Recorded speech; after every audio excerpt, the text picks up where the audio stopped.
Surah Abdurrahman Sahib's question is based on verse number 5 of chapter 75, Surah Dahr.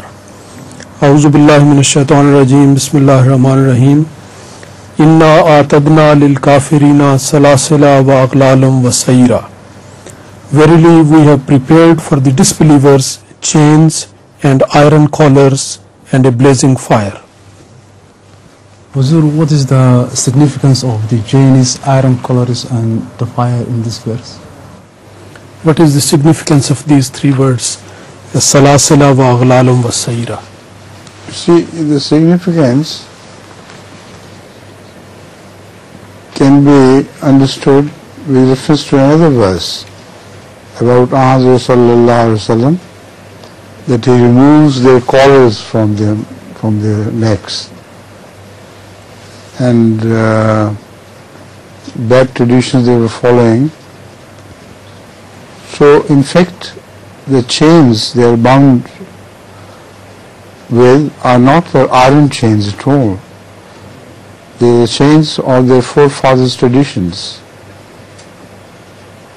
So they are bound in those chains. And as they are arrogant to Rasulullah sallallahu alaihi wasallam, so their necks are upturned because of those hard collars and so on.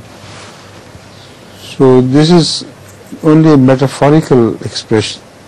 As I repeatedly told you before, all the references to heaven and hell are metaphorical. They must never be taken literally.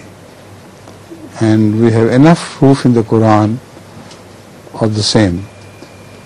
So here, who liberates them from these ties?